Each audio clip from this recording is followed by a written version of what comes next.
Hey, what's good, homie? It's your boy Trenell, aka True Sonic, and welcome to Try2 Games. Now, today I want to do something a little different and talk about the fans.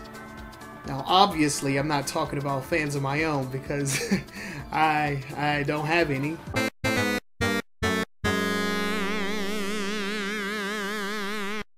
But in all seriousness, I want to talk about fans of particular franchises and their ability to create awesome material based off of the franchises that they enjoy. So to put it simply, we're talking about fan games, okay? And the reason we're talking about this is because very recently over at my Twitch channel, and I'll make sure to leave a link to that in the description, I was able to play through and complete a very well-crafted fan game. So I want to try and do something new on this channel, you know, create a segment where I just talk about fan games. And listen, this isn't going to become something where I'm just going out and just bashing fan games. Because good or bad, these people put a lot of time and effort in most cases into these fan games. Lord knows I couldn't create one, even if I tried to. So this isn't going to be a bash sesh. I just don't want you guys to think that. But if we do come across something that's just like god awful, like I'm going to want to give my 2 cents on it. But that's not what this segment is going to be all about. And essentially these are going to be kind of like mini reviews, and I know it's been a very long time since I've even attempted to review anything, but playing through this game and, you know, live streaming it over on my Twitch channel, you know, gave me a lot of things that I wanted to say about it, and it kind of just inspired me to, you know, just give my 2 cents on it. So without further delay, let's go ahead and get into our first fan game showcase. Today we're playing Sonic the Hedgehog before the sequel.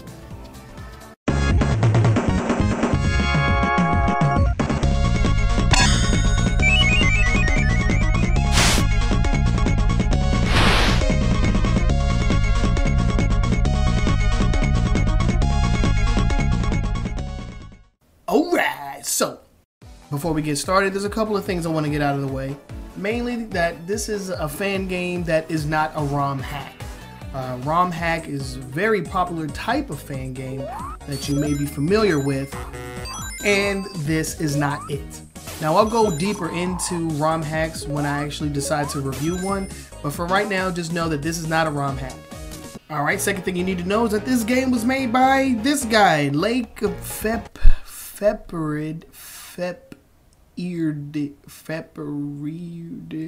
this guy, and he made it using a custom engine known as the Sonic World engine.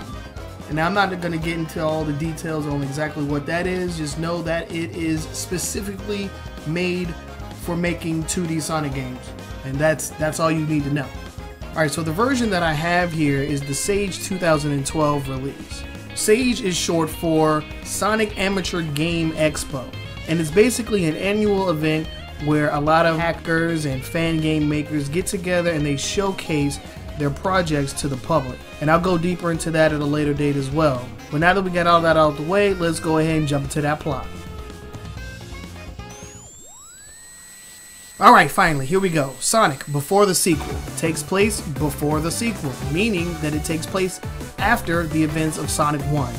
You've collected all of the Chaos Emeralds in the first game, so instead of poofing away like they do here, they actually transport Sonic to a new location where off in the distance he can see the Death Egg being constructed. And you know, Sonic, he a gangster, so he just took one look at that shit and was like, yo, I'm about to fuck that shit up, son.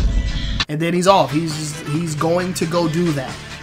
Now along the way, he runs into Tails unknowingly because, like, look, you can see here in the cutscene that he just like gives no fucks about this little two-tailed fox boy. But Tails, he couldn't help but notice Sonic just like wrecking Eggman's shit. So he just decides, like right then and there, just like I'm gonna go ahead and just follow you to the ends of the earth, and I will ask no questions at all. And so he just follows him. And I like the way that they kind of try to bridge the gap between the first and second games, because if you were like me, you played the first one and it was only Sonic, and then you just popped in the second one. It's like, yo, who the fuck is this little fox boy? And some people thought he was a girl. Like, ain't nobody know what the hell was going on. It's just Tails. And unless you were like into the comic books or into the TV shows, you were kind of just like given this little thing and was like, you had no idea where it came from. So I commend him for trying to bridge the gap and trying to give, you know, the people a backstory on these characters. It's pretty fucking cool. So after a series of events, including the first time that Sonic and Tails actually interact with each other, in which case, you know, Sonic is like, yo, who the fuck is this little fox boy? Why the fuck have you been like following me around this whole time? Get the fuck away from me. The two meet up at the Death Egg launch site and, you know, decide that they're gonna take that shit down together. Teamwork, y'all. But of course, since we've all played Sonic 2, we know that the Death Egg does indeed launch. So Sonic has another showdown with Eggman and what looks to be like a prototype type machine thing for the Death Egg Robo. He probably should have kept those giant lasers though. I'm pretty sure that would have came in handy. As the Death Egg is launching into outer space, the launch site is completely destroyed and Sonic is just like flung to his doom. But while that happens, Sonic actually comes into contact with the 7th Chaos Emerald, and since he already has the first 6, this allows him to turn into Super Sonic and destroy Eggman's mini Death Egg Robo robot. After the final fight with Super Sonic and Eggman, Sonic is victorious, the Chaos Emeralds scatter like Dragon Balls, and Sonic is again flung to his doom, or at least he would have been if Tails didn't catch him on the tornado.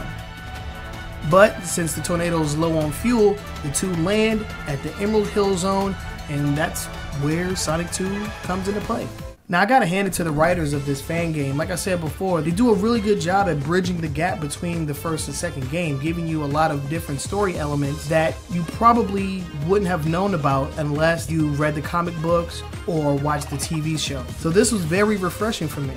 So as far as the story is concerned, Sonic before the sequel, 10 out of 10. The controls are pretty much what you would expect from any 2D Sonic game. He's able to do the super spin dash, he's able to do the super peel out move, and of course Tails can fly. So anybody who's played any of the 2D Sonic games will feel right at home with this one. Now this game does have its share of bugs and glitches. Alright, that's weird. That's very lazy. You know, because Sonic has original sprites for this game, except for when he's pushing something. He turns into Sonic 1 Sonic. Very lazy, something I never noticed before. The most prominent being the freaking like air bubble glitch that I got when playing with Tails. Oh god, we're gonna die. We're gonna drown. Oh gosh. Oh my gosh, really? Give me a bubble. It didn't let me get it's not letting me get the bubble. The game just cheated. The game cheated. It did not let me pick up the bubble. Did you guys see that? What the hell? But other than that, you know, the game pretty much excels in every other department. I mean, the level design is great. The music is phenomenal. The bosses try to change it up every once in a while, which is cool. Pretty sure I have to climb up there, though. Oh, God, we don't want to get hit by those. And the added cutscenes allow you to get a better feel as to what the hell is going on. You're not just going from zone to zone. You actually get some kind of, you know, story while you're playing. And I think that's really cool in a Sonic game. So I'm not gonna sit here and, you know, blow your ear away talking about a game that came out, you know, over 3 years ago. I'm just gonna say right now, if you enjoy 2D Sonic games, go ahead and give this one a try. And if you want to see an even more detailed explanation as to why I enjoy this game, go over to my Let's Play channel and check out the entire game from beginning to end. As long as you don't mind me rambling and talking to the chat. So with that being said, I want to thank you guys for watching. Go ahead, pick it up, give it a try, and I will see you guys in the next video. Peace out.